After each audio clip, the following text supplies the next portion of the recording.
Welcome to part 4 of the Every Archetype in all of Yu-Gi-Oh! Master Duel series, which could probably use a better name at some point. This time we're looking at everything from an ordinary appliance, I swear, please believe me, to electric dragons that drop tactical nukes every half second. But before we get started proper, I just want to quickly ask that if you legitimately enjoy this video, please share it with people. The YouTube algorithm seems like it's taking to this series pretty good, but it's got nothing on word of mouth. With that out of the way, let's go ahead and get started with archetypes number 16 to 20. Number 16, Appliancers. Do you like everyday household appliances? Well, there's an archetype for that. Appliancers are a link-focused swarm deck themed around everyday appliances combined with animals. Their individual monsters are quite weak, but when their link monsters are co-linked, in that they both have arrows pointing at each other, they unlock incredibly powerful effects. I really like the theming of this deck, as manipulating our link monsters feels like trying to troubleshoot the plugs on a faulty device. Their main boss monster is even themed after an extension cable, and because their monsters are fairly low cost, they're able to easily swarm the entire field. In a way, this deck is like a modern renditioning of Yusei's Junk archetype from 5Ds, as that also focused on a series of weak mechanical monsters working together to enable powerful effects. Their main issue is a lack of negates, but due to cards like Appaloosia being easy to get out with their swarming capabilities, this is somewhat negated. Regardless, play Appliancers if you like buying toasters in bulk and burning through your entire deck in a single turn. These guys get a 3. Number 17, Aqua Actress. Do you like being an actor and also fish? Well, there's an archetype for that. Aqua Actress focuses on having repeated letters in their name, as well as being a swarming slash beatdown deck. They're all aqua monsters, which can result in some totally awesome plays, as well as potential splashing into other aqua or water-themed archetypes. But Aqua Actress itself is just a horribly anemic archetype that would likely just bring down any archetypes you splash them into, and is basically impossible to build pure. As such, these guys get a 4. Number 18, Arcana Force. Do you like coin flips that can make you either gain a minimal advantage or lose the game horribly? Well, there's apparently an archetype for that. Arcana Force was an archetype used by the main antagonist of the second season of Yu-Gi-Oh! GX, and that motherfucker could cause these bastards to always gain their beneficial effects, and the deck still sucked. There's a healthy amount of theming behind these cards, with the vast majority of them being based around the Arcana of tarot cards. As such, these effects are either upright or inverted, depending on their coin flip, and have positive or negative effects accordingly. While this is really cool theming, this is also fucking terrible card design. They do have the potential to do some slightly strong plays, mostly relegated to 3 of their boss monsters having pretty absurdly strong effects. The archetype as a whole can also easily just self-destruct. Overall, it's just not worth the effort to build a deck that has a 50% chance of just handing your opponent the W, especially when those strong boss monsters can be splashed into other archetypes. 5, and that's generous. Number 19, Archfiends. Do you like spooky demons and Faustian bargains?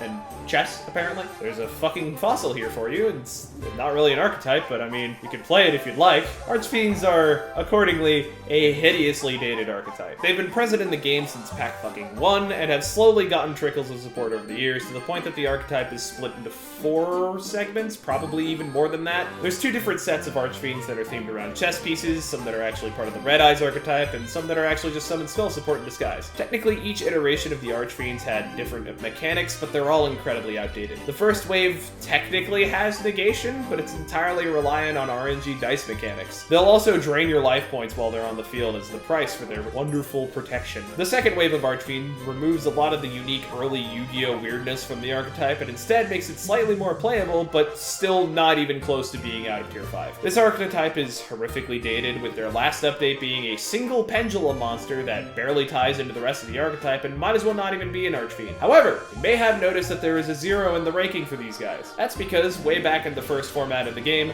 Summon Skull Beatdown was super meta, and technically speaking, Summon Skull is an honorary Archfiend monster. The reason that this was so meta was because Summon Skull was the monster with the highest attack available for a single tribute. Here's a fun litmus test for any Yu-Gi-Oh! Boomers that you happen to be talking to. If they tell you that Dark Magician was a good card in the original run of the game, or that they tore up the playground with Blue Eyes Ultimate Dragon, they're lying. Dark Magician was a strictly worse version of Summon Skull and saw no competitive play for a long time, and Ultimate Dragon wasn't even printed until 2008, 3 years after the Yu-Gi-Oh! GX era had started, and completely sped up the game to the point that a triple material 4500 attack fusion monster was absolutely useless. Anyway, exposing fake boomers aside, for the love of God, don't play Archfiends. Number 20, Armed Dragon. Do you like raising a dragon from a small, weak monster into an immensely powerful engine of destruction? There's an archetype for that, kind of. Armed Dragons were part of the original level or LV concept, which was pretty terrible. You needed to have a weak monster sit on the field and live for a turn, where it would then level up and become more powerful. Just like Allure Queen, this was kinda shit, and the archetype was pretty much unplayable for years. Aside from some